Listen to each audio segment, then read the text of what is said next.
नमस्कार स्टूडेंट, आज हम पढ़ेंगे विद्युत चुम्बकीय प्रेरण क्या होता है और जो विद्युत जनित्र होता है, जनरेटर जो होता है, ठीक है ना, जिसमें करंट बनता है, तो वो किस प्रकार से कार्य करता है, ठीक है ना, उसकी संरचना कैसी होती है।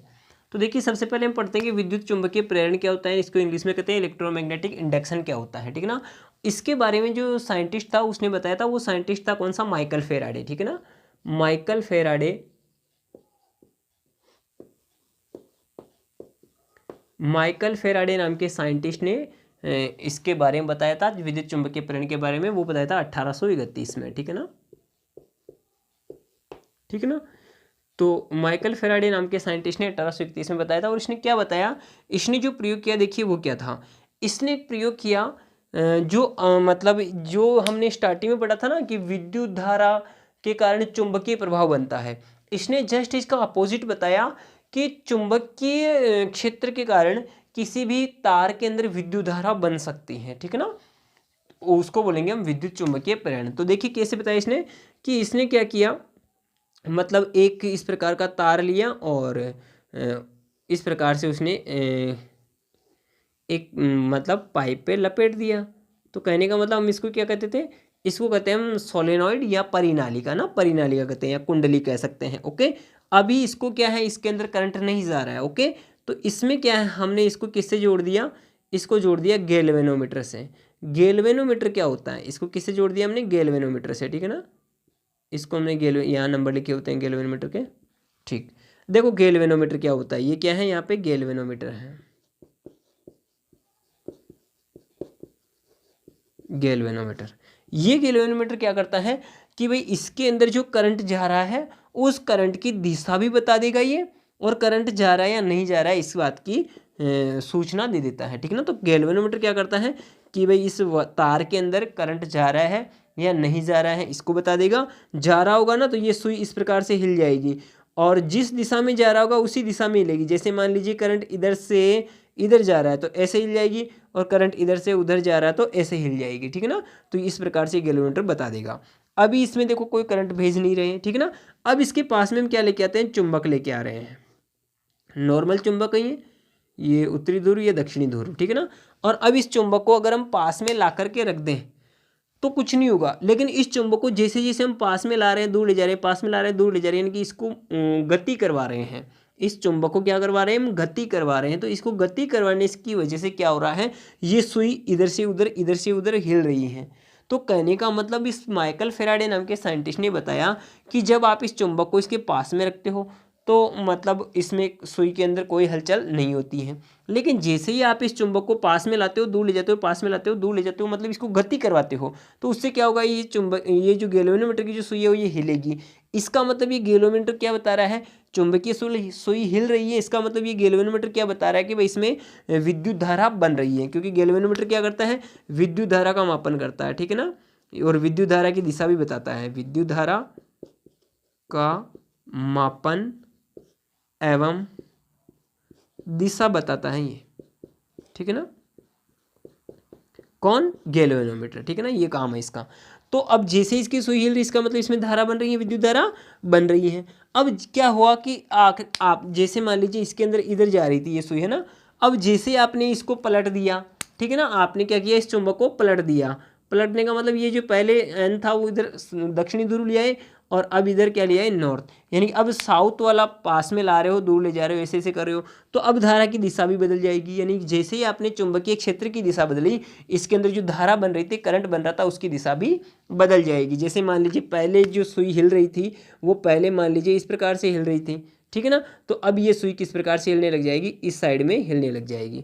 तो कहने का मतलब धारा की दिशा भी बदल जाएगी। और ये धारा जो बनेगी ये कब बनेगी, जब चुंबक और इस कुंडली दोनों के बीच में क्या होगी, मोशन होगी, गति होगी, है ना। यानी कि या तो इसको फिक्स रख दो, इसको हिला लो, या फिर इसको फिक्स रखो तो इसको हिला दो, ठीक है ना, या फिर दोनों को ही हिलाओ। तो कहने का मतलब दोनों को जब हम गति करवाएंगे या फिर किसी एक को गति करवाएंगे तो उनके बीच में क्या होनी चाहिए, गति होनी चाहिए। तो गति के कारण क्या बनेगी, यहाँ पे विद्युत धारा बनेगी। इसी को हम कहते हैं विद्युत चुंबकीय प्रेरण। क्योंकि देखो यहाँ पे जो विद्युत धारा बन रही है किसके कारण बन रही है, इस चुंबकीय क्षेत्र के कारण। किसके कारण बन रही है, चुंबकीय क्षेत्र के कारण, क्योंकि यहाँ पे क्या है, चुंबकीय क्षेत्र है ना, इस चुंबक के चारों तरफ क्या होता है, चुंबकीय क्षेत्र। ठीक है ना। तो यहाँ पे चुंबकीय क्षेत्र के कारण क्या बन रही है, विद्युत धारा बन रही है। चुंबकीय क्षेत्र के कारण क्या बन रही है, विद्युत धारा बन रही है। चुंबकीय क्षेत्र है, ठीक है ना। इस चुंबकीय क्षेत्र के कारण, ये चुंबकीय क्षेत्र है, और इस चुंबकीय क्षेत्र के कारण यहाँ पे क्या बन रही है, विद्युत धारा बन रही है। तो क्योंकि यहाँ पे विद्युत धारा बन रही है किसी कारण, विद्युत चुंबक के कारण, तो इसीलिए इसको कहेंगे विद्युत चुंबकीय प्रेरण। क्यों, क्योंकि यहाँ पे जो विद्युत धारा बनेगी ना उसको कहेंगे हम प्रेरित धारा। यहाँ पे जो धारा बन रही है मान लीजिए, तो इसको बोलेंगे प्रेरित धारा। प्रेरित धारा, प्रेरित धारा क्यों कह रहे हैं, क्योंकि ये बनने वाली धारा है ना। ये कौन सी धारा है, ये कौन सा करंट है, बनने वाला करंट है जो इस चुंबकीय क्षेत्र के कारण बन रहा है, ठीक है ना। तो प्रेरित धारा बनना किसके कारण, चुंबकीय क्षेत्र के कारण, क्या कहलाएगा, विद्युत चुंबकीय प्रेरण कहलाएगा। यानी कि विद्युत चुंबक के कारण करंट बनने की जो प्रक्रिया होती है उसी को हम कहते हैं विद्युत चुंबकीय प्रेरण। और इस सिद्धांत के आधार पर ही क्या होता है, विद्युत जनित्र कार्य करता है, ठीक है ना। तो विद्युत चुंबकीय प्रेरण आपको समझ में आ ही गया होगा, ठीक है ना। और ये कब, विद्युत धारा कब बनेगी, जब इनके बीच में क्या होगी, गति होगी। अगर गति नहीं हो रही है तो नहीं बनेगी।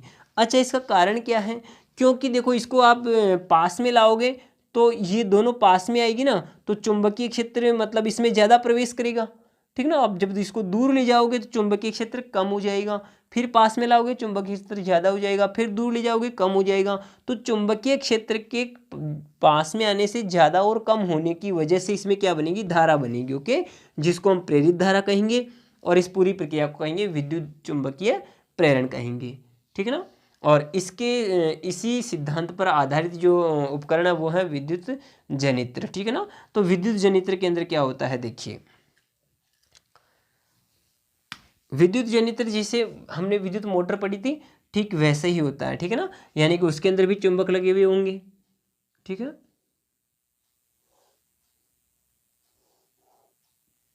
यहाँ पे मैं विद्युत जनित्र की संरचना बना रहा हूँ। तो ये हो गए क्या, चुंबक।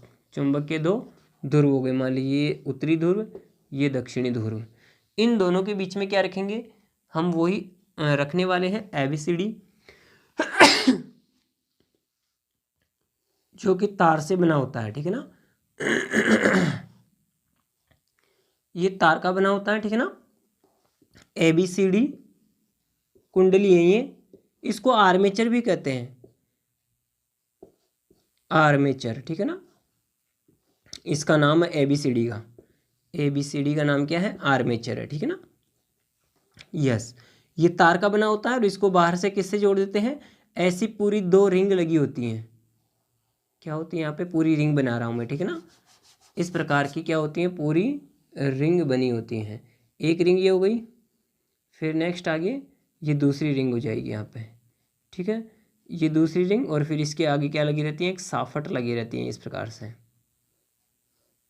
ये साफट यहाँ तक होती है, अंदर तक। अब सुनिए, तो यहाँ पे क्या होती है, पूरी पूरी दो रिंग होती हैं, जबकि जो विद्युत मोटर पड़ा था उसके अंदर आधी आधी रिंग होती थी, ठीक है ना।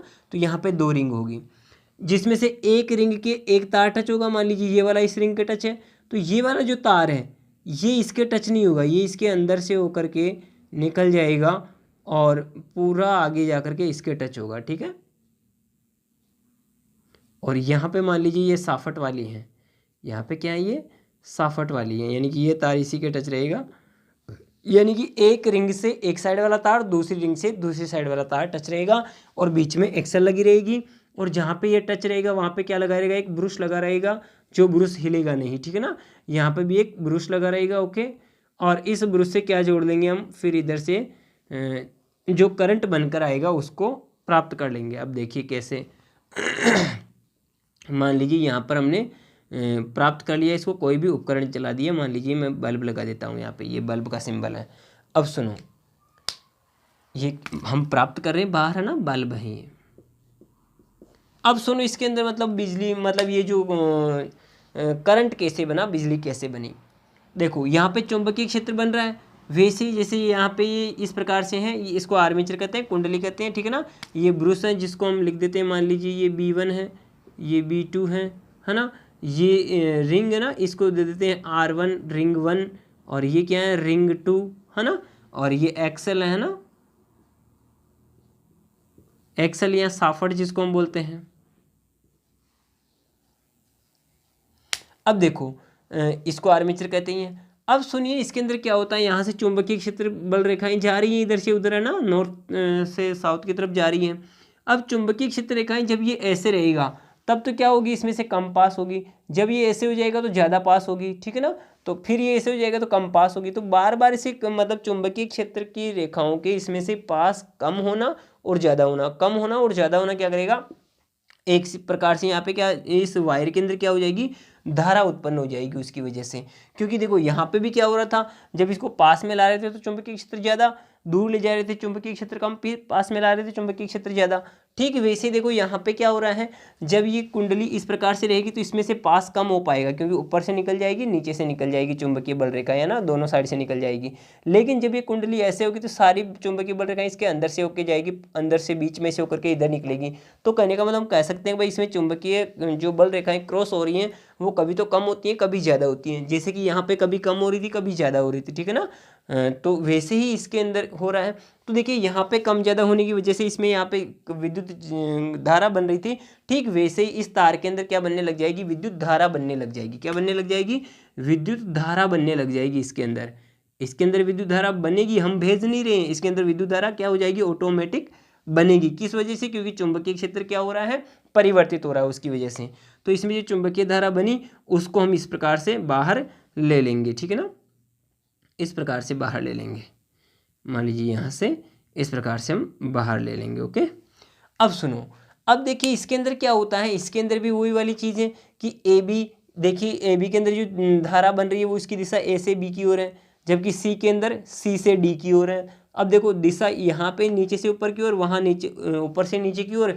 जब ये कुंडली घूम करके ऐसे आएगी तो फिर से वापस उल्टी हो गई दिशा, इसके अंदर आते ही नीचे से ऊपर, उधर जाते ही ऊपर से नीचे। तो आधे घूमने के बाद, आधे घूर्णन के बाद में क्या हो जाएगी, दिशा बदल जाती हैं। और दिशा बदलने जाती हैं तो इसमें क्या होगी, जो भी यहाँ पे धारा प्राप्त हो रही है अपने को, जो प्रेरित धारा प्राप्त हो रही है, कौन सी धारा प्राप्त हो रही है, प्रेरित धारा। वो प्रेरित धारा कैसी प्राप्त हो जाएगी, वो मतलब आधे समय बाद में उसकी दिशा बदल जाएगी। उसकी दिशा क्या हो जाएगी, आधे घूर्णन के बाद में दिशा बदल जाएगी, फिर आधे घूर्णन के बाद में दिशा बदल जाएगी, फिर आधे घूर्णन के बाद में दिशा बदल जाएगी। तो ऐसी प्रेरित धारा या ऐसी धारा जिसकी दिशा कुछ निश्चित समय के बाद में बार बार बदलती रहती है, उसको हम कहते हैं क्या, उसको कहते हैं अल्टरनेटिव करंट, ठीक है ना। क्या कहते हैं, अल्टरनेटिंग करंट, जिसको इंग्लिश में कहते हैं अल्टरनेटिंग करंट, शॉर्ट में एसी कहते हैं, ठीक है ना, अल्टरनेटिंग करंट।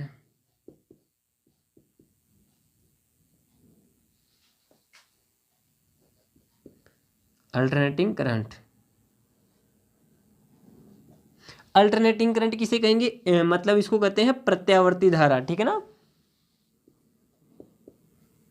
प्रत्यावर्ती, हिंदी के अंदर कहेंगे प्रत्यावर्ती धारा, ठीक है ना, और इंग्लिश में कहेंगे अल्टरनेटिंग करंट। अल्टरनेटिंग करंट किसे कहेंगे, जिसकी दिशा, लिख लीजिए, दिशा निश्चित समय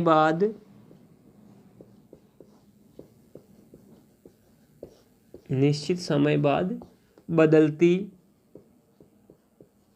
रहती हैं, उसको हम कहेंगे अल्टरनेटिंग करंट।